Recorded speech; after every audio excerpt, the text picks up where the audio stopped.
नमस्कार, आप देख रहे हैं बहस का नंबर 1 शो ताल ठोक के। आपके साथ मैं हूं प्रत्युष खरे। टीएमसी नेता और पूर्व मंत्री अखिल गिरी ने कहा है कि बंगाल को रामराज की जरूरत नहीं है। अखिल गिरी ने कहा कि बंगाल में रामराज नहीं, ममता राज ही ठीक है। जवाब में केंद्रीय गृह मंत्री अमित शाह ने कहा कि हमारी सरकार आ रही है और हम रामराज लाएंगे। ऐसे में बहस जरूरी है क्योंकि अखिल गिरी ने सवाल उठाया कि जहां लंबे समय से बीजेपी सरकारें हैं वहां कौन सा रामराज है।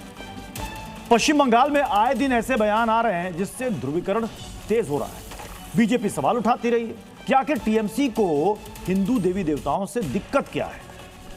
अब ऐसे में सवाल है कि रामराज से ममता राज की तुलना करना क्या उचित है। टीएमसी नेता ने क्यों कहा कि बंगाल में रामराज की जरूरत है ही नहीं। क्या टीएमसी ऐसा कुछ भी कहने और करने से बचती है जिससे मुस्लिम नाराज हो जाएं? रामराज एक अच्छे शासन का प्रतीक है या फिर धार्मिक नारा है? और भी दूसरे सवालों पर ठोकेंगे ताल, जिसमें साथ होंगे खास मेहमान। लेकिन शुरुआत इस छोटी सी रिपोर्ट से।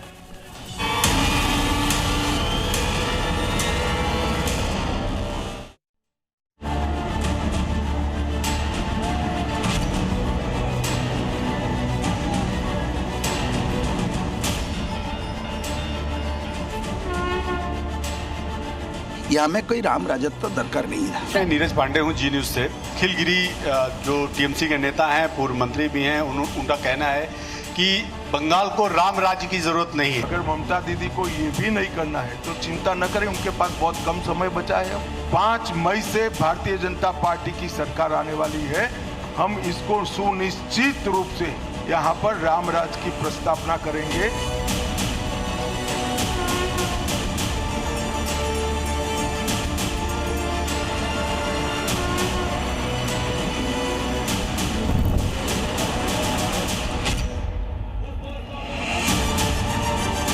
इतना दिन सीएम ममता बनर्जी क्या कर रहा है? ये दोनों मिलकर मेरा खिलाफ ब्लंडर किया।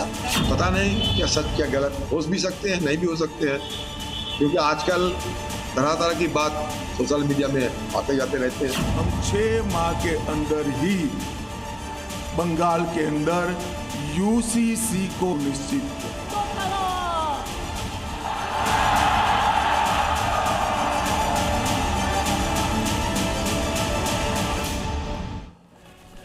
और जैसा कि हमने आपसे वादा किया हुआ है कि आप दर्शक नहीं बल्कि इस बहस का हिस्सा भी होंगे, लिहाजा आज के सवाल पर आपकी राय भी बेहद जरूरी है। हमारा आज का सवाल है कि रामराज क्या कोई धार्मिक नारा है? आप इस पर अपनी राय, अपना comment social media handle x पर आप भेज सकते हैं और आपके जवाब हम इसी शो के दौरान दिखाएंगे, तो आप अपना जवाब जरूर साझा कीजिएगा।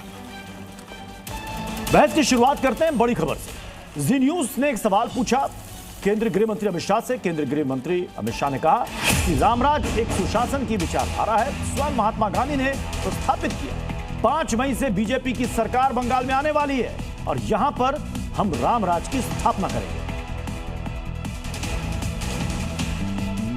राम राज्य के मारा मतलब क्या बोलने चाहते हैं? राम राज्य की कोई देखने चाहता है? राम तो एक राजा था। पश्चिम बंगाल में जो आदमी है सब कुछ ठीक है, यहाँ में कोई राम राजत्व दरकार नहीं है। अमित शाह जी, मैं नीरज पांडे हूँ, जी न्यूज से।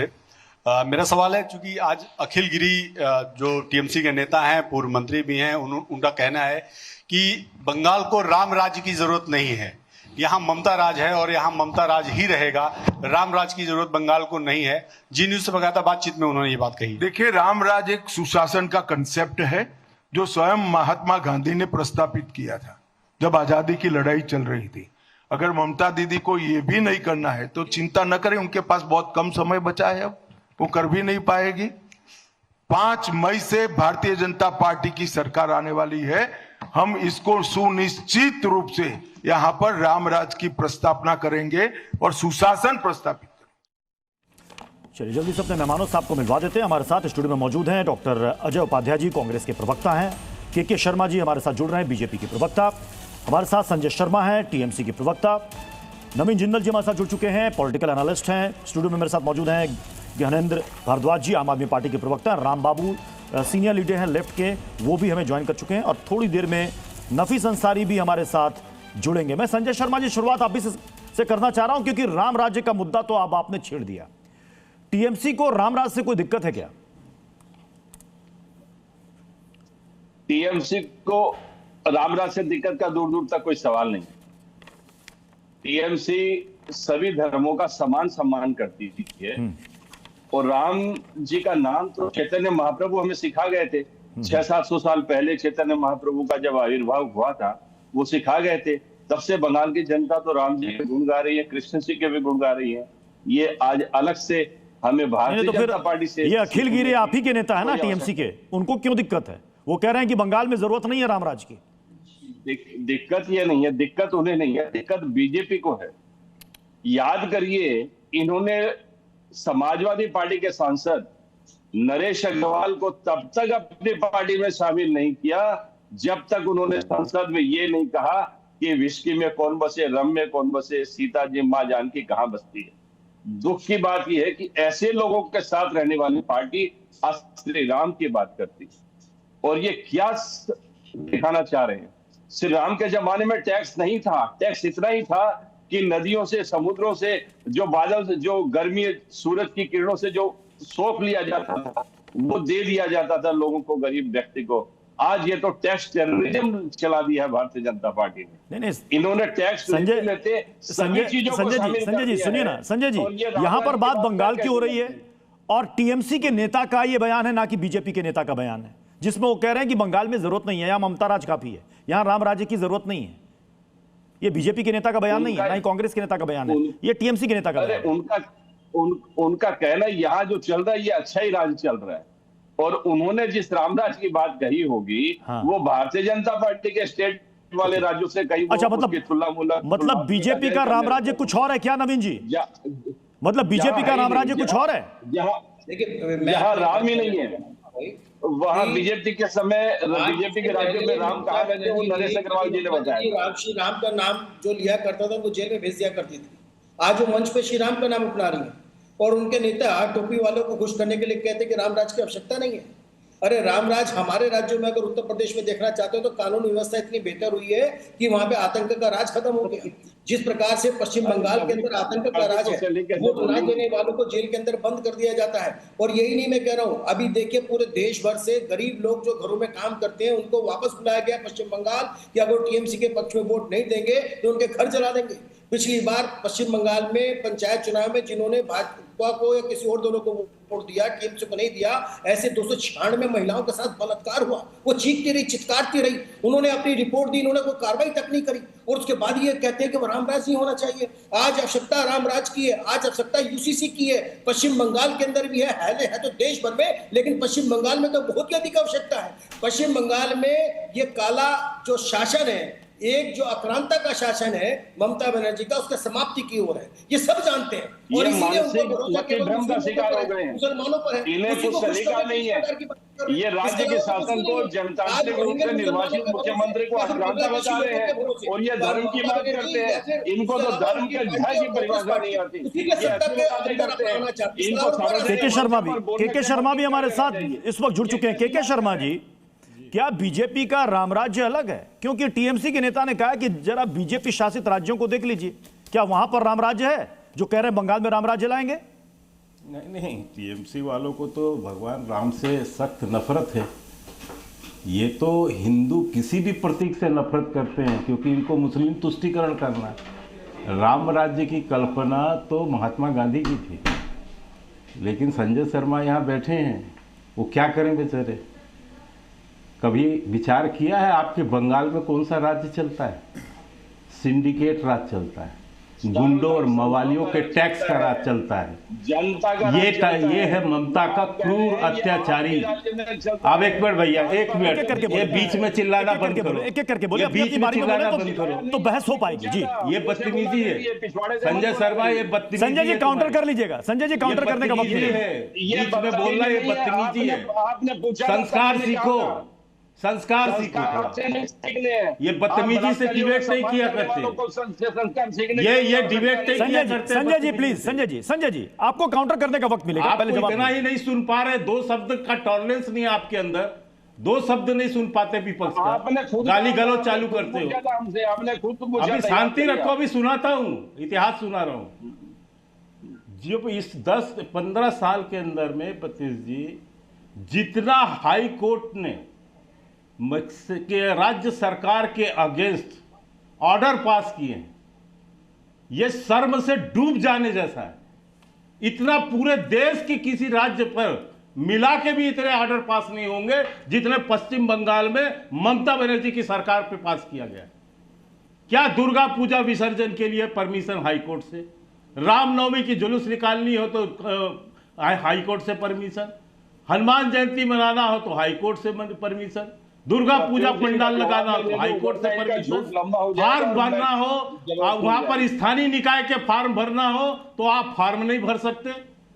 और वहां पर जिस तरह से संदेश खाली में महिलाओं के साथ अत्याचार हुआ, बलात्कार हुए, ये सब ममता के क्रूर अत्याचारी राज का परिचायक है। और यहां पर संजय शर्मा बैठ के डिफेंस कर रहे हैं। अरे शर्म से डूब जाना चाहिए आपको। संजय शर्मा जी, संजय आप शर्मा क्या यहां बात करेंगे? संजय शर्मा, आप भय का और दहशत का जो संस्कार वहां दिए हैं, भय और दहशत से जो सिंडिकेट चला रहे हैं, जो वहां संजय शर्मा जी, संजय शर्मा जी जल्दी से, मैं आपको काउंटर करने का समय दे रहा हूं, उसके बाद मैं बाकी मेहमानों के पास जाऊंगा। संजय शर्मा जी, आपको थोड़ी सी शर्म हो तो ये सब चीजों से आपको बाज आना चाहिए। एक सेकंड, के शर्मा जी, संजय शर्मा जी को काउंटर करने दीजिए।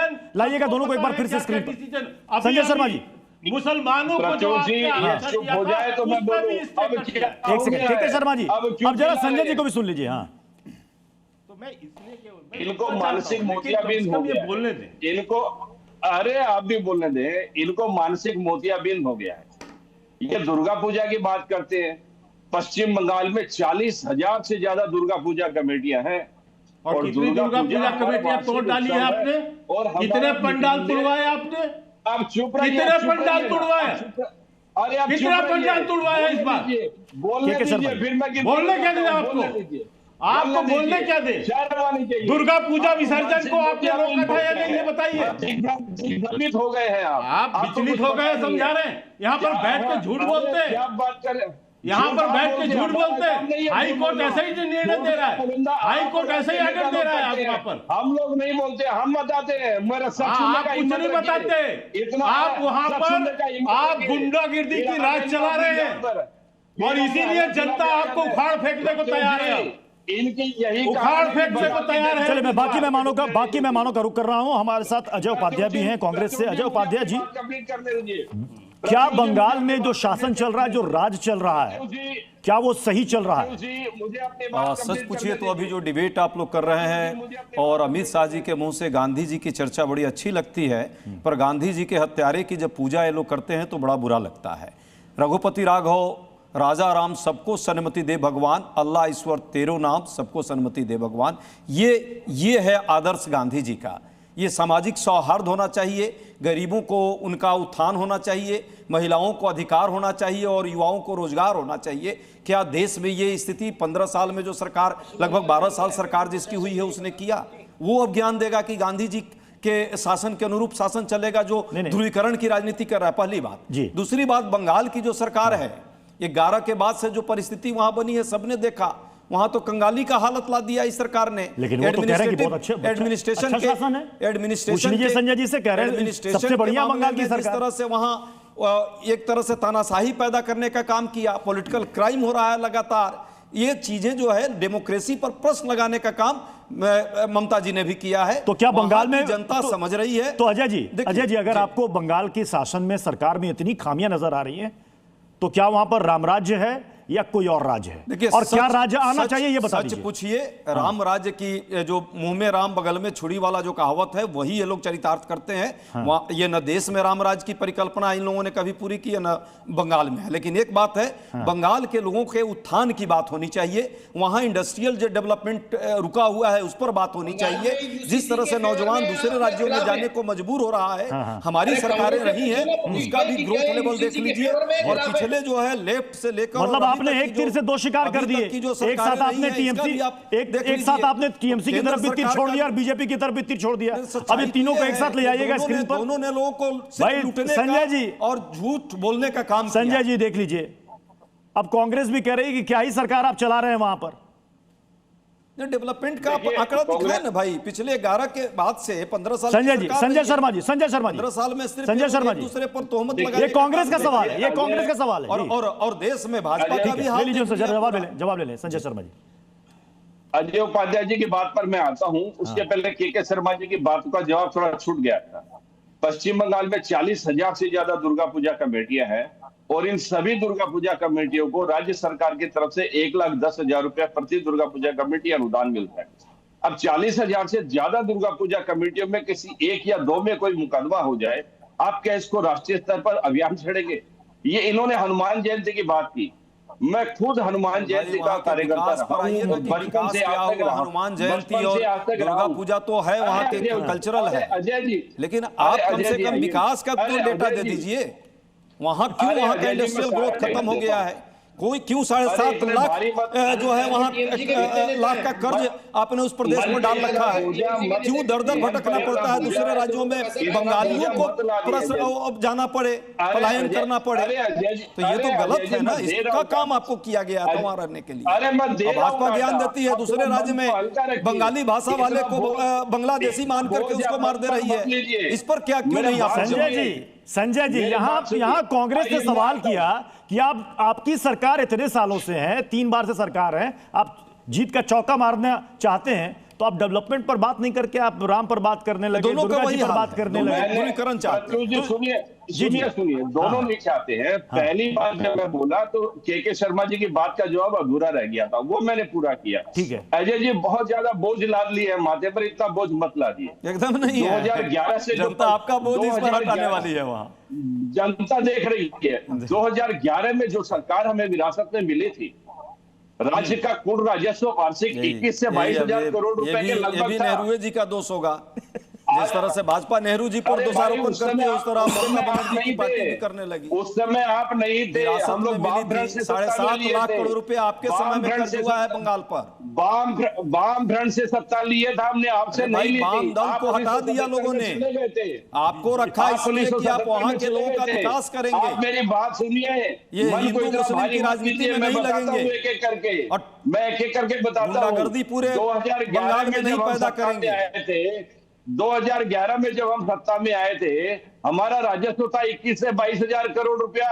आज जो बढ़कर हो गया है 1.25 लाख करोड़ रुपए का राजस्व। कर्ज जरा बता दीजिए, कर्ज कितना बढ़ा है 2011 से 2026? अरे मैं बताता हूँ, कर्ज भी बता दीजिए। कर्ज कितना उस राज्य पर बढ़ाया आप? करके आएंगे, आपकी तरफ भागे। अरे भाई कर्ज बढ़ा, कर्ज का भी डाटा दे दीजिए यहाँ की कितना डाटा है कर्ज का। देश वाला डाटा मैं पूछ लूंगा भाजपा वाले से, वो देश वाला है 2.5 लाख करोड़।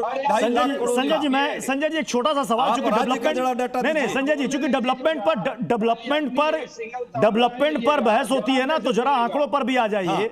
अगर आप कह रहे हैं कि आपके पास इतना राजस्व है, तो आपने कर्मचारियों का जो वेतनमान है इतने सालों से क्यों रोक के रखा? क्यों कोर्ट में आप लड़ाई लड़ रहे थे? और जब कोर्ट की फटकार लगी है तो आप कह रहे चरणबद्ध तरीके से देंगे, वो भी चुनाव की तारीख से ठीक पहले। लग रहा है एहसान कर रहे हैं, और कोर्ट ने साफ साफ मेंशन करके कहा ये इनका हक है, भीख नहीं दे रहे हैं। भ्रष्टाचारी सरकार मेरी बात सुनिए, इन्हें कोई डेवलपमेंट से लेना देना नहीं है। ये कर्जों की बात कर रहे हैं, हमें जो कर्ज विरासत में मिला था। अच्छा, विरासत में मिली, उनका दोस्त। ओके, वो नेहरू जी आ गए होंगे इनके भी आत्मा में। अब भाजपा वाले को तो रोज आते हैं सुबह से शाम तक, अब टीएमसी वाले को भी नेहरू जी याद आ रहे हैं। अरे भाई, हमारी सरकारें 77 तक थी, 77 तक 10% डेवलपमेंट भारत में सबसे डेवलप स्टेट बंगाल माना जाता था कांग्रेस की सरकार जब रही थी। और आप लोगों ने जो काम किया सबने देख लिया। के शर्मा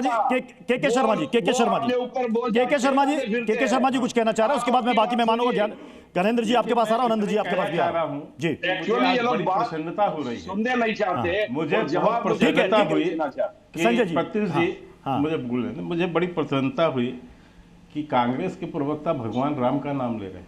ये वही कांग्रेस भाई, हम लोग तो जिन्होंने एफिडेविट देके सुप्रीम कोर्ट में कहा कि भगवान राम का कोई अस्तित्व नहीं है। ये वो पार्टी है जो जिसने कहा भगवान राम का कोई अस्तित्व नहीं है, वो राम राम कर रहे हैं। यह हमारे शासन का असर है। हमने सिखा दिया इनको राम बोलना, और ये मजबूरी हो गई है अब इनकी राम बोलना। नहीं, ब्राह्मण। अरे बाप रे बाप, ऐसा महात्मा गांधी के हत्यारे। आप जरा गोडसे का नाम लीजिए तो अजय जी, गोडसे की जरा पूजा कर लीजिए। 5 दशक से बंगाल से बाहर किए गए हो, 5 दशक से। अरे तो 50 साल से एकदम ठीक है, बाहर हुए, सही कह रहे हैं आप, इसीलिए बंगाल का ये हाल हो गया है। और यहाँ पर आप लोगों ने वहां जाकर के हिंदू मुस्लिम का खाली खेल कर पिछले रहे हो। बार खाता नहीं खोल पूरे पाए देश हो। में हिंदू मुस्लिम खाता और भी नहीं बंगाल खुला में है भी हिंदू आपका। मुस्लिम ये चाय कोई चाय एजेंडा चाय नहीं चाय है। करके कुछ नहीं भगवान होगा। राम के नाम अजय, रचे ये हो, चाय चाय से गांधी कुछ के नहीं होगा। नाम पर जो है ये पहले आपत्ति ये करते जीरो हो सीट को एक और सीट देश पर में तब्दील गोडसे करना को पूजते हो। इसलिए ये मैं दोहरा आपको चरित्र कह जी रहा कैसे हूं लेते हो कि कम से शर्मा जी कम आप? एक सीट का खाता कैसे खोलने जीते हो की आप? ताकत लेकर हिंदू आओ। मुस्लिम करके गांधी जीरो जी सीट पर खड़े हो और भगवान राम की बात करोगे आप? इतना ध्रुवीकरण। अभी आपने कर्मचारियों की दुख बात लगता है, बुरा लगता है भाई, ऐसे मत किया करो। अभी भी वहां में गलत नहीं तो 5वां वेतनमान वहां पर अरे भाई शर्मा जी, पूरा देश देख रहा है आपको। देश को जिस तरह लूट रहे हो, जिस तरह ध्रुवीकरण की राजनीति कर रहे हो, उस तरह बंगाल में जाना चाहते हो। होगा कुछ नहीं इस बार, नहीं दाल गलेगी आपकी भी वहां दाल नहीं गलने वाली है। ये हिंदू मुस्लिम जितना कर लो, बंगाल के लोगों को विकास चाहिए और विकास देने वाली AIMIM के प्रवक्ता को भी बुलाया है और हम लगातार हुमायूं कबीर से भी संपर्क कर रहे हैं कि वो भी हमारे साथ जुड़ जाएं, क्योंकि एक वीडियो काफी वायरल है जिसको लेकर बंगाल का चुनाव, जिसकी सियासी तपिश जो है वो काफी बढ़ गई है। मैं एक बयान सुनाना चाहता हूं हुमायूं कबीर का। हुमायूं कबीर पर जो आरोप लगे हैं AIMIM ने गठबंधन तोड़ा है, उसके बाद हुमायूं कबीर क्या कह रहे हैं जरा एक बार सुन लीजिए। अरे गठबंधन टूटेगा नहीं कभी, जितना दिन जिंदगी रहेगी मैं या पॉलिटिक्स में रहेगी। मेरा भाई के साथ अगले जो शुरू किया 2026 में, अगले दिन जितना दिन जीऊंगी मेरा पार्टी भी रहेगी, इतना दिन मैं AIM को मेरा गार्जियन मान के, मेरा बड़ा भाई मान के, अगले दिन वो पार्लियामेंट इलेक्शन भी एक साथ लेके।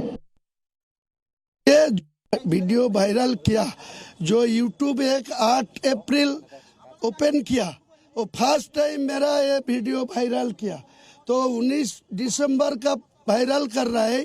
इतना दिन CM ममता बनर्जी क्या कर रहा है, क्या कर रहा है, ये साजिश है। ममता बनर्जी को साथ BJP के अच्छा रिलेशन है, RSS को है, ये दोनों मिलकर मेरा खिलाफ ब्लंडर किया। के शर्मा जी ये कह रहे हैं ममता बनर्जी और बीजेपी के बीच में कुछ सांठगांठ है। हालांकि AIMIM से इनका गठबंधन टूट गया, लेकिन कह रहे हैं बीजेपी और ममता दीदी में सांठगांठ है। ये क्या है? देखिए, ये ममता बनर्जी का जो है मोहरा है। ये मोहरा तो कभी आपकी पार्टी में भी थे। नहीं, ये पार्टी तो कई बदले हैं, लेकिन इस बार मोहरा इसलिए ममता बनर्जी ने इन्होंने बनाया क्योंकि उनको मुसलमानों को बाबरी मस्जिद के नाम से कुछ भी करना है और उसके साथ में दूरी भी दिखाना है। तो ये कहां से आप सोच सकते हैं कि क्या भारतीय जनता पार्टी कभी बाबरी मस्जिद की समर्थक हो सकती है? बाबरी मस्जिद बनाने वाले का समर्थन कभी भारतीय जनता पार्टी करेगी? ये कोई कल्पना भी कर सकता है? हमने बाबरी ढांचा को तोड़ा, हमने तोड़ा और वहां राम मंदिर, भव्य राम मंदिर का निर्माण किया है। इन कांग्रेसियों के मुंह में तो क्या कहना क्या चाह रहे हैं के शर्मा जी? मतलब विरोधियों के मुंह में तमाचा मार के किया है। मतलब आज भी बिलबिला रहे हैं लोग। तो के शर्मा जी आप कहना क्या चाह रहे हैं? मतलब TMC को रामराज्य पसंद नहीं है, TMC को हुमायूं पसंद है? हाँ, क्यों संजय जी? तो सच है संजय जी, मतलब TMC को रामराज से दिक्कत है लेकिन हुमायूं पसंद है। कांग्रेसियों को भी बाबरी पसंद है। ये दोनों का सच यही है, कोई कल्पना नहीं कर सकता पूरे प्रदेश में, क्या विश्व में कोई नहीं। ये सच्चाई है कि आज आपका मैनिफेस्टो जारी हुआ है। यदि उतनी हिम्मत होती तो उस पर मैं संजय शर्मा जी हुमायूं पसंद है क्या? TMC को हुमायूं पसंद है? रामराज से दिक्कत है क्या? हुमायूं पसंद है? हम 7वां वेतन आयोग जारी करने वाले हैं। हम बंगाल में गौरवशाली संस्कृति के रक्षक हैं। हम ये बताने वाले हैं वहां पर संजय शर्मा जी किस ढंग से 33% संजय शर्मा जी जा रहे हैं नौकरियों में। एक सेकंड के शर्मा जी, जरा संजय शर्मा जी को बोलने दीजिए। संजय शर्मा जी, क्या रामराज से दिक्कत है तो क्या हुमायूं पसंद है? देखिए, हुमायूं को सबसे पहले बाहर का रास्ता, जिस दिन उसने बाबरी का नाम लिया हमने उसे बाहर कर दिया पार्टी से। और हुमायूं कबीर 2019 में भाजपा प्रार्थी थे, 21 में हमारे पास आए। उसके बाद इनका रंग ढंग देखकर हमने काफी दिन से इनको साइडलाइन करके रखा और अंततः तो गुप्ता जो आया है वीडियो, उसमें साफ हो गया है। खुद प्रधानमंत्री कार्यालय बंगाल की धरती को नापाक मंसूबों के साथ सत्ता, बंगाल की सत्ता पर काबिज होना चाहता है। कितने शर्म, कितने दुख और कितने वेदना की बात है। और सहारा किसका लिया जा रहा है? हुमायूं कबीर जैसे शिखंडी का, मुस्लिमों को बरगलाया जा रहा है। कभी जिसे आप शिखंडी कह रहे हैं लंबे समय तक आपके साथ जुड़ा हुआ था, लेकिन बंगाल की जनता जानती है। तो ये ट्यूशन कहां से लिया? ये हुमायूं कबीर ने ट्यूशन कहां से लिया? बीजेपी से या टीएमसी से लिया? अगर ये आरोप सही है तो ट्यूशन कहां से लिया? हुमायूं कबीर का जो डीएनए आप चेक करेंगे तो ये बीजेपी और आरएसएस से जुड़ा हुआ मिलेगा। ये धोखे से कुछ दिन हमारे साथ था, लेकिन जब मैं आनंद विजय सर, मैं आपके पास आऊंगा। बड़ा बहुत दिलचस्प हो रहा है इस बार का बंगाल चुनाव, मतलब कि कौन किसके साथ साठगांठ कर रहा है, पब्लिक भी कंफ्यूज हो रही है। लेकिन इस बीच एक खबर आपको बता दें, जी न्यूज के सवाल पर केंद्रीय गृह मंत्री अमित शाह का जवाब आया। उन्होंने कहा कि रामराज एक सुशासन की विचारधारा है, खुद महात्मा गांधी ने प्रस्थापित किया था। उनका बयान आपको सुनाते हैं। अमित शाह जी, मैं नीरज पांडे हूं जी न्यूज से। मेरा सवाल है, क्योंकि आज अखिल गिरी जो टीएमसी के नेता हैं, पूर्व मंत्री भी हैं, उनका कहना है कि बंगाल को राम राज्य की जरूरत नहीं है, यहाँ ममता राज है और यहाँ ममता राज ही रहेगा, राम राज की जरूरत बंगाल को नहीं है। जी न्यूज से बकायदा बातचीत में उन्होंने ये बात कही। देखिए, राम राज एक सुशासन का कंसेप्ट है जो स्वयं महात्मा गांधी ने प्रस्तापित किया था जब आजादी की लड़ाई चल रही थी। अगर ममता दीदी को ये भी नहीं करना है तो चिंता न करें, उनके पास बहुत कम समय बचा है, अब वो कर भी नहीं पाएगी। 5 मई से भारतीय जनता पार्टी की सरकार आने वाली है। हम इसको सुनिश्चित रूप से यहाँ पर रामराज की प्रस्तावना करेंगे और सुशासन प्रस्तापित करेंगे। अनंत विजय सर, क्या बंगाल में राम राज्य बड़ा मुद्दा बन रहा है?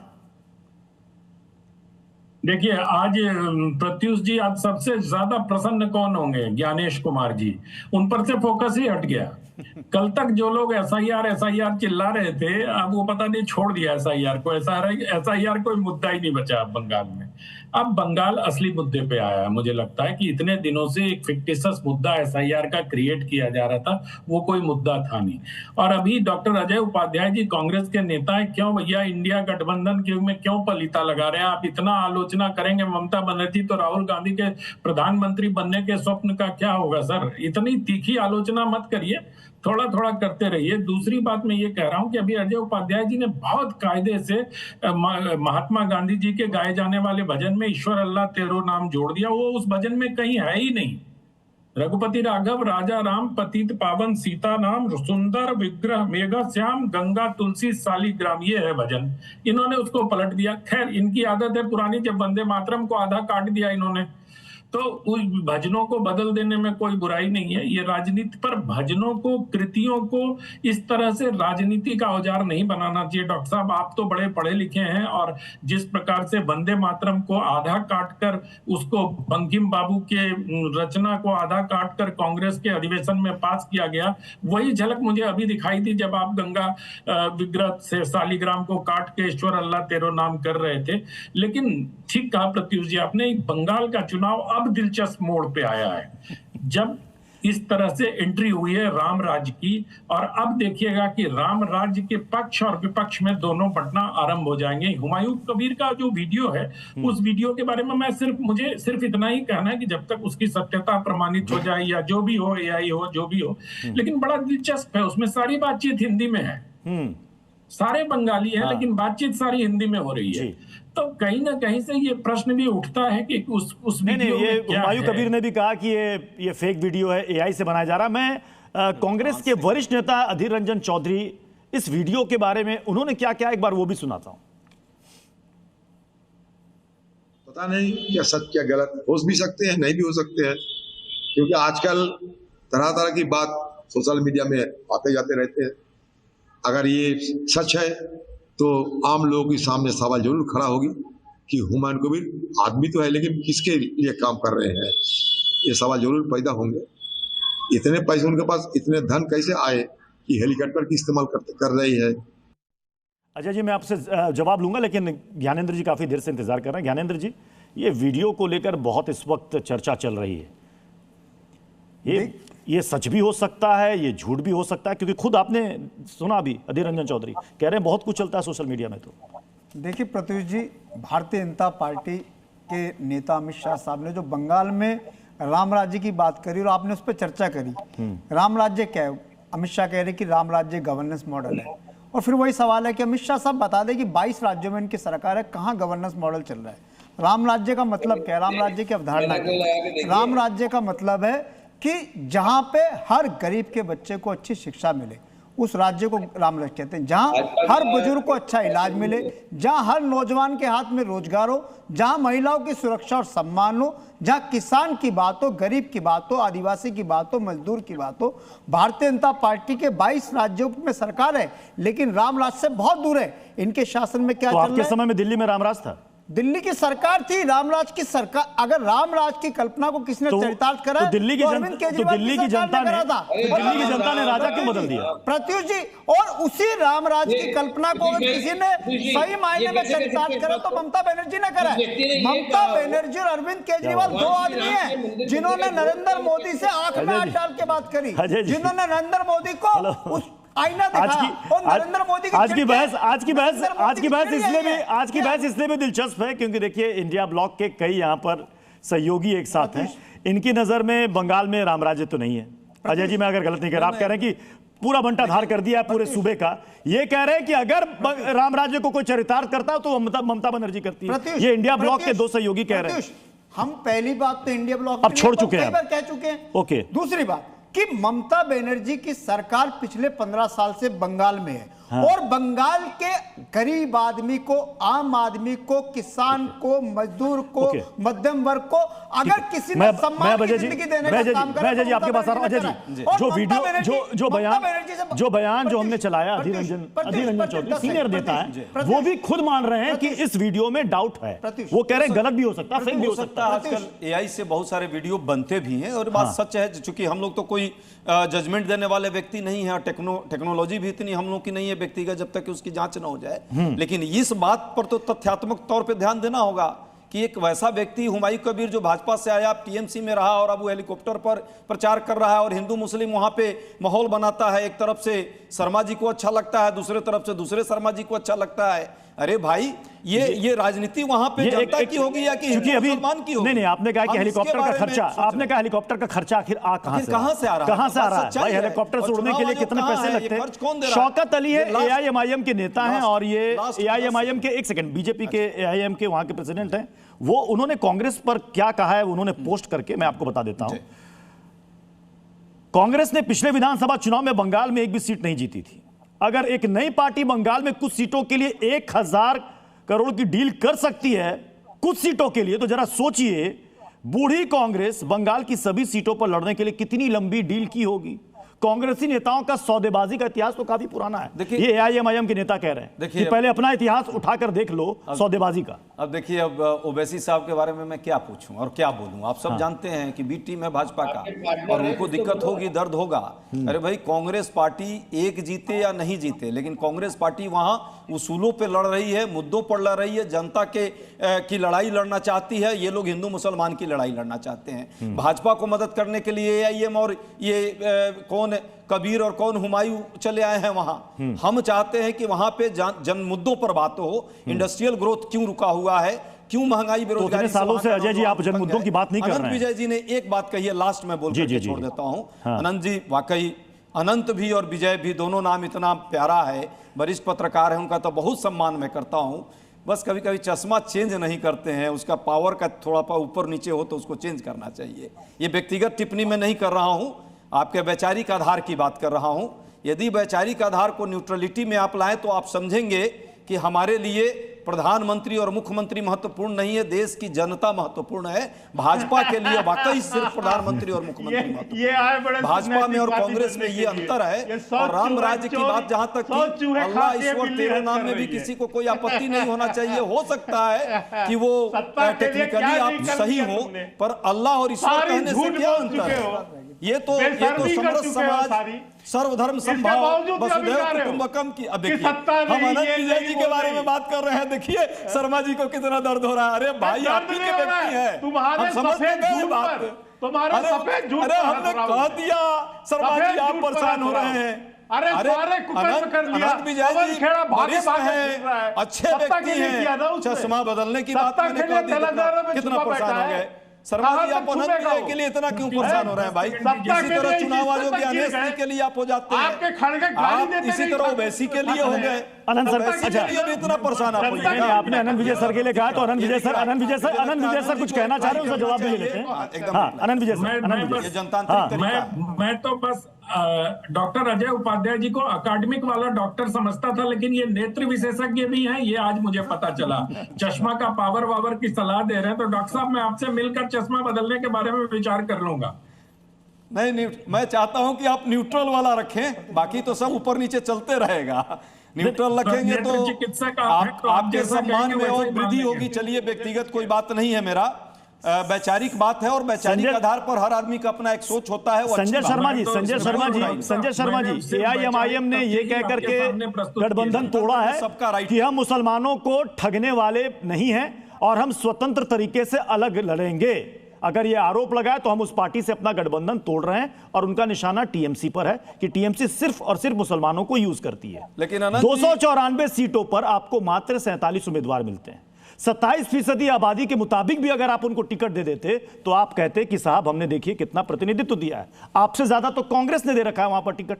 ये अलग बात है कि इनको सीटें नहीं मिलती है, जीत नहीं पाते हैं। भी आएंगी और वहां की संजय शर्मा जी, संजय शर्मा जी, आनंद जी, आप पर प्रश्न करने पर संजय शर्मा जी से मेरा सवाल था। संजय शर्मा जरूर एक बार संजय शर्मा जी, हमारा जो टिकट डिस्ट्रीब्यूशन का फैसला है वो सभी वर्गों धर्मों को ध्यान में रखकर किया गया है। सभी वर्गों को समुचित प्रतिनिधित्व दिया गया है। और हमें एआईएमआईएम से जो कि भाजपा की बी टीम ही है, हमें उससे सर्टिफिकेट नहीं चाहिए। और जहां तक बंगाल की धरती के बंगाल की वास्तविक हालात हैं, चुनाव में प्रतिद्वंदिता है। अभी मेरे बड़े भाई अजय और उनसे बड़े भाई के शर्मा जी में दोनों में गर्मा गर्म बहस हो रही थी। ये बहस बंगाल में भी इन दोनों पार्टियों में अक्सर होती है, कौन सेकंड रहेगा कौन थर्ड रहेगा, ये बहस इनमें चलती है। कांग्रेस का नंबर आएगा कि नहीं आएगा आपके मुताबिक? ये कह रहे हैं इस बार खाता खुलेगा बंगाल में कांग्रेस का? चाबी इनके पास है। सरकार बने, ये शोषकों की सरकार ना हो और पूंजीपतियों की सरकार ना हो। चाबी हमारे पास रहेगा शर्मा जी। वहां ईमानदार सरकार चाहिए, इसलिए जो वर्तमान मुख्यमंत्री हैं वो भी नहीं रहेंगी, और जो सपना संजोकर दिवा स्वप्न देख रहे हैं भाजपा के लोग वहां नफरत फैला के और कहीं ना कहीं धार्मिक ध्रुवीकरण करके सत्ता लेना। राम बाबू जी भी काफी देर से इंतजार कर रहे हैं, लेफ्ट के नेता है, सीनियर नेता है राम बाबू जी लेफ्ट के वो नेता है। अभी 2 दिन पहले हमारे साथ डिबेट में जुड़े थे और इन्होंने बहुत ही साफगोई से कड़वा सच इन्होंने बयां किया था डिबेट में। उन्होंने कहा था कि कोई भी राजनीतिक पार्टी आकर ये कहती है कि वो हिंसा का सहारा नहीं लेती तो सबसे बड़ा झूठ बोलती है। यही कहा था ना राम बाबू जी, आपने यही कहा था, आपने लेफ्ट के नेता है। तो मुझे जरा ये बताइए सर, जब आपकी सरकार थी उसके बाद टेक ओवर ममता बनर्जी ने कर लिया, आप तो कर्मचारियों के हक और हुकूक की बात करते हैं ना, तो ये पैसा उतने दिन से क्यों रोक कर रखा हुआ था? नहीं ठीक है, वो अभी मैं आरंभ करूंगा जहां से आपने जो मूल प्रश्न है वहां जी मूल प्रश्न आपने अमित शाह जी का वो स्टेटमेंट सुनाया जिसमें उन्होंने गांधी जी और राम राज्य के प्रसंग को याद किया है और उसकी व्याख्या सुशासन के रूप में की है। तो पहली बात तो मैं ये कहना चाहता हूँ कि ये राम जी का नाम का इस्तेमाल करके चुनावी मैदान में बैतरनी को पार करना ये उचित नहीं है, इसलिए कि राम राज्य की स्थापना की कल्पना उन लोगों से नहीं की जा सकती है जो बुलडोजर राज, मॉब लिंचिंग और वॉशिंग मशीन में दो कर भ्रष्टाचारियों को अपने यहाँ शामिल करके राजपाट कर रहे हैं।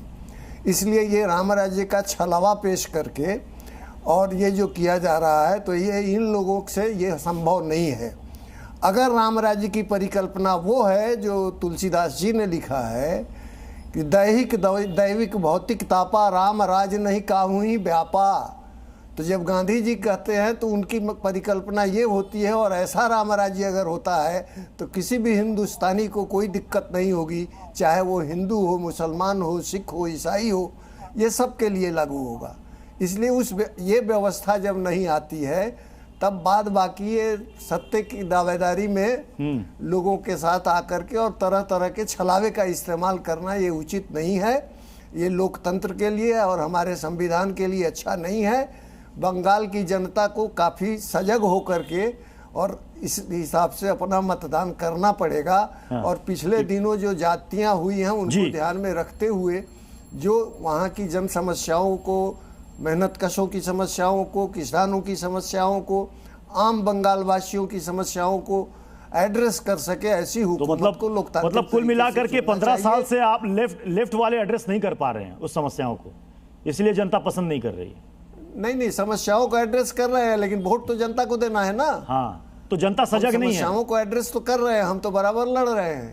अच्छा, तो जनता सजग नहीं है या जनता होशियार नहीं करना है जब चुनाव के मैदान में तो जनता सजग नहीं है और होशियार नहीं, इसलिए लेफ्ट को नहीं चुन रही है। जनता को हर हालत में के शर्मा जी कुछ कहना चाह रहे हैं, क्योंकि आपने बीजेपी के राम राज्य पर सवाल उठाया है, वो कुछ कहना चाह रहे हैं। के शर्मा जी लाना चाहते हैं, लोगों को गद्दी पर आने से रोकना चाहिए और वैसी हुकूमत लानी चाहिए जो बंगाल के एस्पिरेशंस को पूरा कर सके। ठीक है, के शर्मा जी। मुझे आश्चर्य ये हो रहा है कि वो लेफ्ट के प्रवक्ता यहाँ बैठ के सुशासन की बात कर रहे हैं, जिन्होंने अपने 30-35 साल के शासनकाल में पश्चिम बंगाल में हजारों राजनीतिक हत्याएं करवाई। बुद्धदेव भट्टाचार्य ने विधानसभा में खड़े होकर ये स्वीकार किया कि यहाँ हजारों क्या, उन्हें संख्या आंकड़ा मोदी जी के राज में और उसमें अब राम बाबू जी थोड़ा थोड़ा संज्ञान हो गया, मैंने सिर्फ थोड़ा नहीं कहना, मैं आपको बताना चाहता हूँ, ये आपका ही शासनकाल था ना पश्चिम बंगाल में, जहां एक इंसान की हत्या करके गला रेत कर उसके खून को चावल में मिलाकर उसकी मां को खिलाया गया। ये वही लेफ्ट के नेता हैं, ये वही अत्याचारी निधंस नेता हैं। ये भी करने में इनको शर्म नहीं आई थी उस समय। मुजफ्फरनगर आप ये हालत पैदा किए बंगाल में, 35 साल तक आपने सिंडिकेट चलाकर कितनी राजनीतिक हत्याएं की। बुद्धदेव भट्टाचार्य ने 45,000 राजनीतिक हत्या को स्वीकारा विधानसभा के अंदर, और आप यहां सुशासन की बात कर रहे हैं। इसीलिए सिमट कर दिल्ली के गंगा ढाबा तक रह गए हो आप। इतना अत्याचार किया इस देश के अंदर। ये नक्सल किसकी पैदाइश है? ये नक्सल किसकी पैदाइश है? ये आप जैसे लेफ्ट लोगों की मानसिकता की है, जिसको कांग्रेस का समर्थन रहा हमेशा से। मनुवाद ने जो परिस्थिति बनाई है उसी की वजह से सब और आप जो है छत्तीसगढ़ से लेकर आंध्र तक, ठीक है, नक्सल पर ग्रसित कर दिया। अजय जी, कांग्रेस समर्थन करती है। के शर्मा जी, अजय उपाध्याय जी ने डिबेट में, अजय उपाध्याय जी ने बंगाल के चुनाव में इस डिबेट में बड़ा इंटरेस्टिंग मोड़ दे दिया। इन्होंने कहा कि इस बार बंगाल में चाबी कांग्रेस के पास होगी। आपने कहा कि दीदी इस बार रिपीट होने वाले नहीं है। सर, मतलब 3 दशक तक लेफ्ट, उसके बाद 3 बार से ममता दीदी, और आपको चाबी नहीं मिल रही है। कहां गुम हो गई आपकी चाबी? नेचुरल है। 77 के बाद जो वहां राजनीति हुई, और इस बात में मैं आंशिक सत्यता का सत्य मैं मानता हूं कि वहां पॉलिटिक्स का क्रिमिनलाइजेशन सबसे ज्यादा हुआ 77 से लेकर के, और सही पूछिए तो आज तक।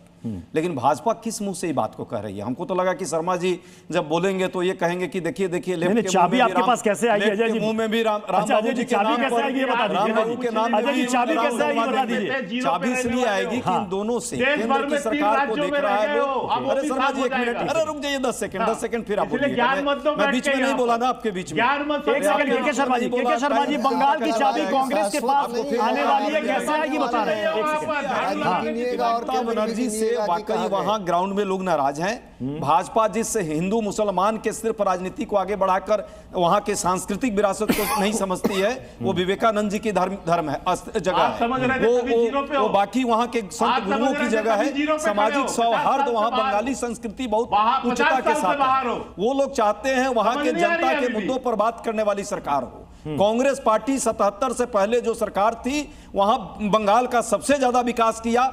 आज वो वैसी सरकार इनको भी चाहिए। तो हम प्रयास कर रहे हैं। बंगाल की जनता आपको एक्सेप्ट क्यों नहीं कर रही? बंगाल की जनता विधानसभा चुनाव में क्यों नहीं एक्सेप्ट कर पा रही? ठीक है, पहले वही ध्रुवीकरण की राजनीति के कारण हमें परेशानी जरूर है।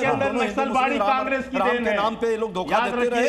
अब लोगों को समझ में आ गया है कि ये धोखा काम नहीं आएगा। न ममता जी का दिखावटी ममतामयी स्वरूप, और नहीं यहाँ जो है मोदी जी का जो ये फेंकू चरित्र है। इन दोनों से जनता देश की भी और प्रदेश की भी चाबी आपके पास रहेगी। ममता दीदी कल को कहेंगी कि चाबी हमें दे दो, दे दीजिएगा। हमारे पास रहेगी। और चाबी किसको दीजिएगा? सरकार बनाने के लिए जनता के चाबी हम जनता को देंगे और जनता की सरकार बनेगी। चाबी रहेगी तो सरकार बनाने के लिए 2 ऑप्शन आएंगे, बीजेपी के साथ जाना या ममता दीदी के साथ जाना। किसके साथ जाएंगे चाबी लेके? भाजपा के साथ इस जीवन में कोई कभी तो ममता दीदी के पास जाएंगे, जिनको अभी आप कोस कोस रहे हैं। ममता बनर्जी मुख्यमंत्री नहीं रहेंगी इस बार और सरकार नहीं बनेगी। चलिए संजय शर्मा जी भले चाबी इनके पास रहेगी, भले चाबी इनके पास रहेगी, जरूरत पड़ी तो आप ही के पास आएंगे। संजय शर्मा जी, संजय शर्मा जी, संजय शर्मा जी, संजय शर्मा जी, एक नाम तो बताओ। ये बात सच है कि ममता जी के राज से लोग दुखी है। अरे आप लोग चुप हो जाइए बड़े भाई, आप लोग शांत हो जाइए, आप लोग शांत हो जाइए, आप लोग शांत हो जाइए। अब मुझे बोलना है, बोल लीजिए।